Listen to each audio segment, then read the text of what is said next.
리걸마인드 연구소입니다. 한국은 매우 뜨거운 여름이 계속되고 있습니다. 그런데 이 폭염으로 우리 국민은 두 부류로 크게 나눌 수 있게 되었습니다. 우리 국민은 에어컨이 있는 국민과 에어컨이 없는 국민으로 그렇게 나눌 수 있게 된 것이죠. 굉장히 새롭지 않습니까? 에어컨이라고 하는 것이, 그러니까 국민이라기보다는 국민의 가구가 될 텐데, 이 가구를 아주 단칼에 둘로 나눌 수 있다. 그런데 에어컨이 있는 국민이라고 해서 그렇게 마음이 편하지 않은 것은 알 수 있죠.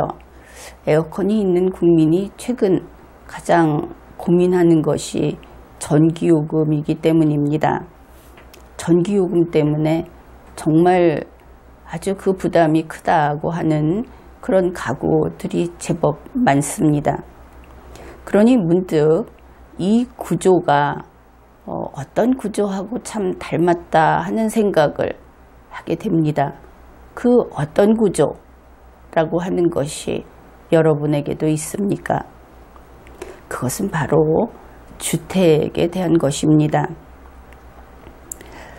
선거 때마다 우리 국민은 주택 소유자들이 아주 힘들다 하는 이야기를 하고 그 문제를 해결하겠다고 하는 그런 정책을 내걸곤 합니다. 평소에는 어떻게 됩니까? 에어컨이 있고 없고로 나누듯이 집이 있고 없고로 나눌 수 있죠.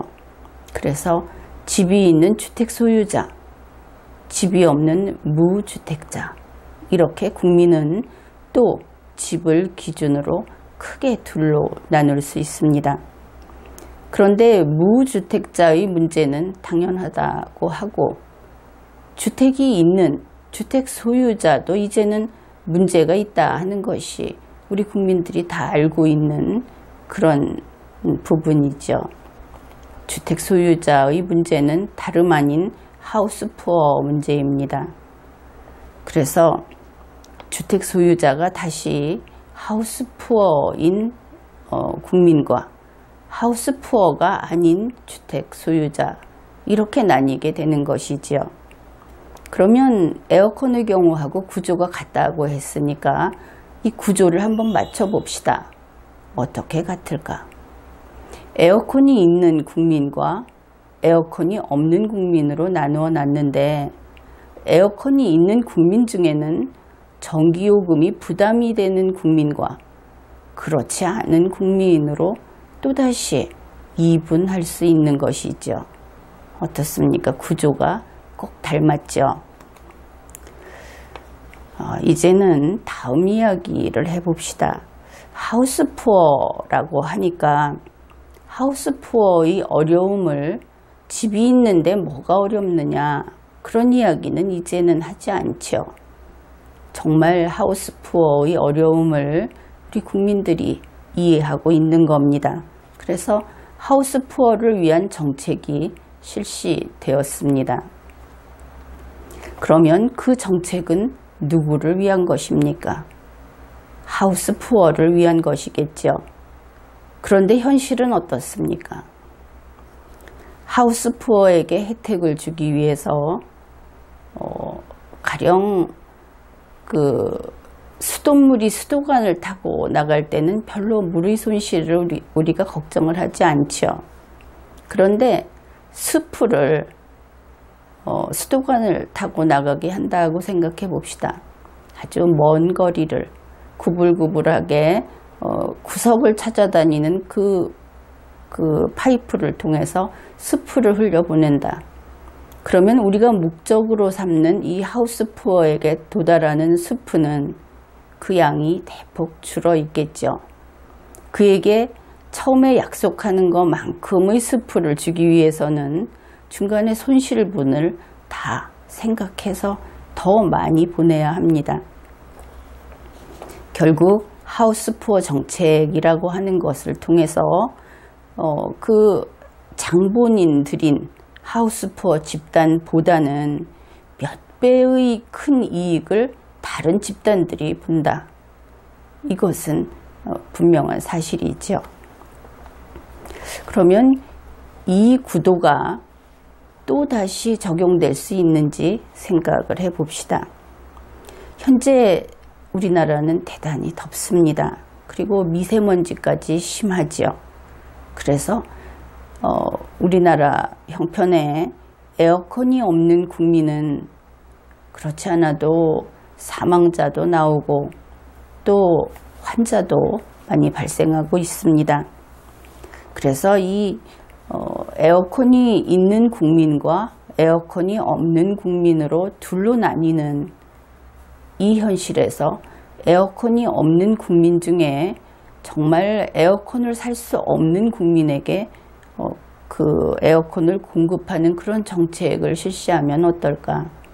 하우스푸어보다는 좀 더 긴급한 상황을 처리하는 그런 정책이 될 것입니다. 이것은 생존권 보호의 문제까지 거기까지 갈 수 있는 것이지요. 그래서 이런 정책을 세운다 하고 한번 생각을 해봅시다. 기준은 있어야 하겠죠.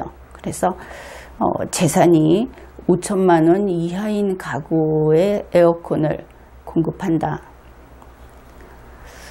그런데 이 재산이라고 하는 것이 그런 경우가 있죠. 재산이 적은 대신에 그 부채가 아주 많아가지고 이것을 다 상쇄하고 나면, 그러면 부채가 많은 사람일수록 재산이 많아도 결국은 재산이 많지 않은 것으로 됩니다. 그런데 여기에는 맹점이 있습니다. 정말 빈곤한 사람은 부채가 일정 액수 이상 많다는 것은 현실성이 없죠.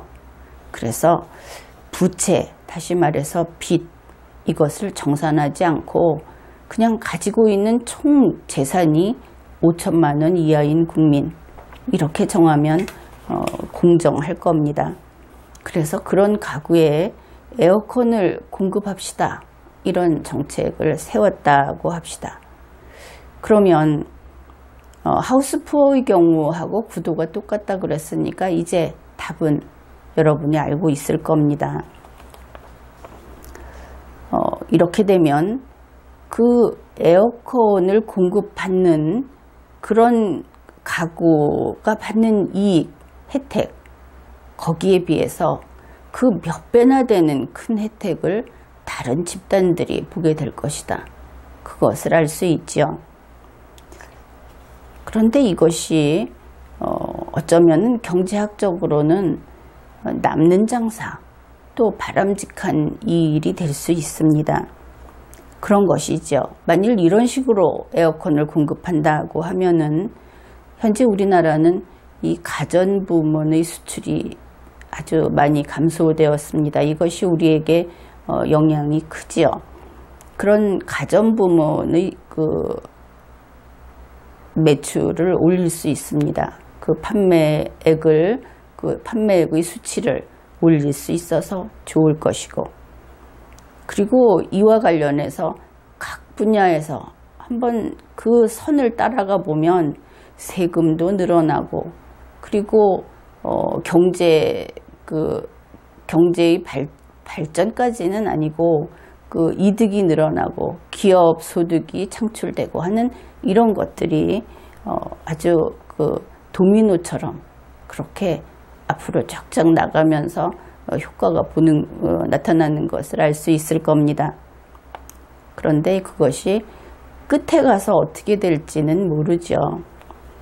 어떻든 이것이 성장이 될 것인가 아닌가, 이 복지는 의미가 있는 것인가 아닌가, 또 이것이 합리적인 정책일까 아닐까 하는 이런 것들을 어떤 선입견도 없이 편견도 없이 그렇게 생각해 보는 것은 좋은 일입니다. 그렇게 함으로써 우리의 사고력이 좀 더 강하고 왕성하게 활동할 수 있게 되고, 또 그렇게 함으로써 우리나라가 더 발전할 수 있게 되는 것입니다.